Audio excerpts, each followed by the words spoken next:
여러분, 스위스 하면 아름다운 자연경관 말고 무엇이 제일 먼저 떠오르시나요? 아마 대부분이 스위스에 미친 물가를 생각하실 텐데요. 그도 그럴 것이 스위스에 2번 이상 방문하는 사람과는 친하게 지내라라는 말이 있을 정도로 스위스의 생활 물가는 상상 이상이기 때문입니다. 그래서 스위스에선 벌벌 떨며 지갑을 여는 여행객들을 보는 일은 어려운 일이 아닌데요. 이러한 스위스에서 신기하게도 현지인의 대부분은 상당한 월급을 받으며 유유자적한 삶을 즐기고 있습니다. 지금이야 그렇지만 한때 스위스도 저주받은 땅이라 불렸을 정도로 유럽에서 제일 가난하여 모두가 기피했던 나라였습니다. 그래서 여기서 드는 의문은 스위스의 물가는 왜 비싸졌으며 언제부터 스위스는 세계적인 선진 국가가 되었을까 하는 것인데요. 이 두 가지를 이번 영상에서 파헤쳐 보고자 합니다. 그럼 시작하겠습니다. 스위스에서 생활 물가가 미쳐버린 이유는 여러 가지가 있지만 크게 두 가지로 압축됩니다. 첫 번째가 바로 탄탄하지 못한 제조업입니다. 물론 스위스에선 고가의 시계를 만드는 정밀공업이 발달했지만 이는 우리가 일상생활에서 주로 사용하는 생활 필수품들이 아닙니다.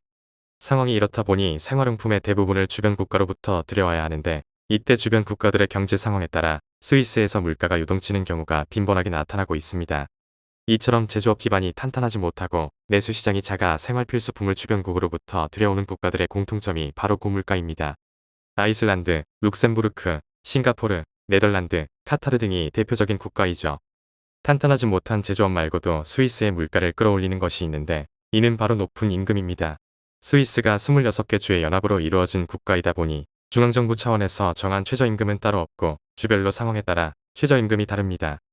2024년 인상된 주별 최저임금을 살펴보면 스위스 북부에 위치한 바젤슈타트주의 최저임금은 32,400원인데 스위스 서부에 위치한 제네바주의 최저임금은 스위스에서 가장 높은 36,400원입니다.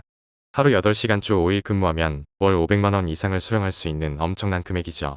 이는 월에 받을 수 있는 최소한이고 평균 월급은 무려 우리 돈으로 700만원 이상입니다.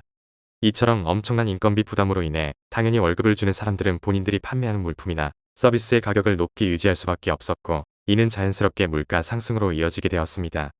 지금이야 최저임금이 3만원이 넘을 정도로 스위스는 세계적으로 부유한 나라이지만 불과 100여 년 전만 해도 유럽에서 가장 가난했던 지역이어서 많은 사람들이 먹고 살기 위해 스위스를 등지기도 했습니다.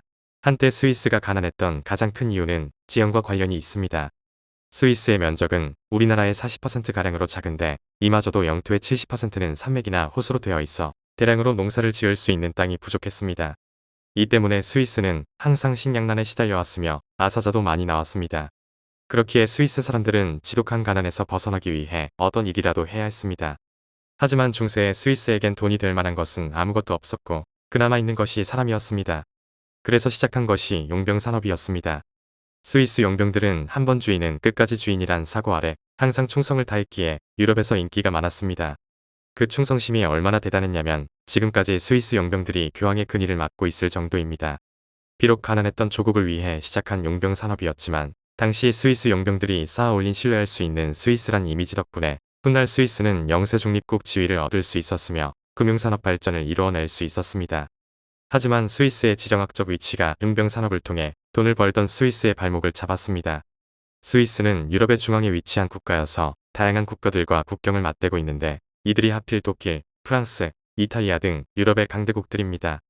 쉽게 말해 한쪽에만 용병을 보내면 다른 국가와 관계가 껄끄러워져 전쟁이 발발할 수 있고 또 형평성을 위해 주변국 모두의 용병을 보내면 이들끼리 전쟁이 발발할 시 동족과 싸워야 하는 비극이 생길 수도 있었습니다. 이 때문에 스위스가 새로이 꺼낸 카드는 바로 영세 중립국 지위를 활용한 금융산업입니다.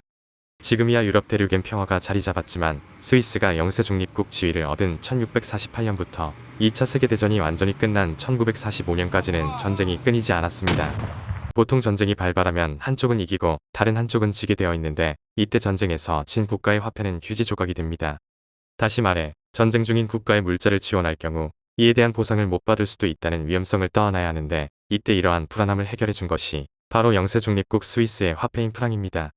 특히 두 차례의 세계대전 당시 스위스는 이 덕을 톡톡히 봤습니다. 전쟁의 규모가 큰 만큼 유럽의 국가들은 엄청난 양의 물자 지원을 필요로 했는데 이때 유럽 지역에 석유와 식량을 공급한 국가들이 유럽에 위치한 나라이면서도 영세 중립국인 스위스의 화폐인 프랑을 기축통화로 활용하면서 스위스의 국제적인 위상이 지금의 수준까지 올라오게 된 것입니다. 참고로 스위스 금융산업 하면 빼놓을 수 없는 말이 있는데 이는 바로 비밀주의입니다. 스위스 금융산업에서 비밀주의가 자리를 잡은 계기는 루이 14세의 영향이 큽니다. 루이 14세는 사치로 유명한 인물이었는데 그는 본인의 삶을 유지하기 위해 돈이 추가적으로 필요했습니다. 이때 그는 스위스에 있던 프랑스 출신 사람들에게 대출을 받았는데 그들에게 본인이 대출받은 사실을 비밀로 해달라고 부탁했습니다. 당시 이를 본 스위스의 금융인들은 비밀주의가 스위스 금융산업의 장점이 될 수도 있겠다는 생각을 가지게 되었고 이때부터 예금된 돈의 출처를 묻지도 따지지도 않는 것이 스위스에서 뿌리를 내리게 됩니다. 하지만 전 세계 대부분의 부자들이 탈세를 하기 위해 이를 역이용하면서 세계 여러 나라에서 불만이 터져 나오기 시작합니다. 불만이 점차 거세지자 국제적인 요구를 더 이상 외면할 수 없었던 스위스는 결국 2015년부터 비밀주의를 폐기하고 범죄 혐의가 있을 경우 예금주의 정보를 공유하는 시스템을 도입하게 됩니다. 금융산업에 스위스 하면 빼놓을 수 없는 산업이 있는데 이는 바로 시계산업입니다. 스위스의 국토의 대부분은 산악지형이어서 무겁고 큰 물건들을 운송하기에 어려움이 많았습니다. 그래서 스위스인들은 하나를 팔아도 고부가 가치를 창출할 수 있는 산업을 찾기 시작했는데 시계산업이 이에 딱 들어맞았습니다. 여기서 신기한 사실이 하나 있는데 스위스 금융산업처럼 스위스 시계산업 발전에 큰 영향을 준 인물 역시 루이 14세입니다. 루이 14세 당시에 프랑스에선 개신교의 일파인 프로테스탄트 칼뱅파에 대한 탄압이 심했는데 견디다 못한 프로테스탄트 칼뱅파 교도들이 결국 스위스로 이주를 하게 됩니다. 이들을 위그노라 불렀는데 위그노들은 새로이 정착한 스위스에서 먹고 살기 위해 유럽 내에서 명성이 자자했던 본인들의 시계 제조술을 활용하기 시작했습니다. 이 기술이 점차 스위스 내 많은 사람들에게 퍼지면서 스위스 시계 산업의 발전으로 이어진 것입니다. 참고로 잘 알려지지는 않았지만 시계 산업, 금융산업 외에 스위스에 엄청난 부를 가져오고 있는 산업이 있는데 이는 바로 제약 산업입니다. 스위스에서 제약 산업이 폭발적으로 성장할 수 있었던 이유는 19세기 말 국제 정세입니다. 당시 영국, 프랑스 등 주요 열강들은 해외 식민지 확장에 열을 올리고 있었는데 이 때문에 예상치 못한 기후 및 사건 사고 등으로 부상을 입거나 질병에 시달리면서 목숨을 잃는 경우가 종종 있었습니다. 그 결과 전 세계적으로 의약품의 수요가 빠르게 늘고 있었는데 스위스는 이러한 흐름을 재빨리 읽고 제약 산업에 공격적인 투자를 하기 시작했습니다. 스위스의 투자가 얼마나 진심이었냐면 유럽 내 제약 분야 인재들이 모두 스위스로 몰려갈 정도였습니다. 이로 인해 다른 국가들의 원성을 듣기도 하였으나 스위스는 이때 투자를 통해 제약 강국으로 도약할 기반을 확보할 수 있었습니다.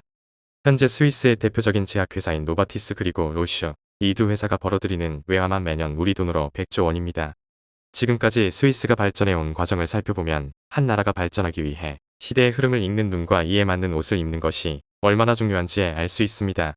사람밖에 없던 시절 스위스는 용병 산업을 통해 돈을 벌었고 시대가 변하면서 용병 산업이 쇠퇴하자 금융, 시계, 초콜릿, 제약 등을 제조하고 판매하면서 나라의 발전을 이루어냈습니다. 현재도 스위스는 급속하게 발전하고 있는 디지털이나 AI 기술을 활용하여 새로운 시계를 개발하는 노력을 하고 있는 것으로 전해졌습니다. 우리나라도 현재 반도체, 자동차 산업 등이 경제를 뒷받침하고 있지만 나라의 천년 대계를 위해 새로운 먹거리를 시급히 찾아야 할 것입니다. 자, 그럼 오늘의 영상은 여기서 마무리하겠습니다. 재미있게 보셨다면 구독과 좋아요 부탁드립니다. 감사합니다.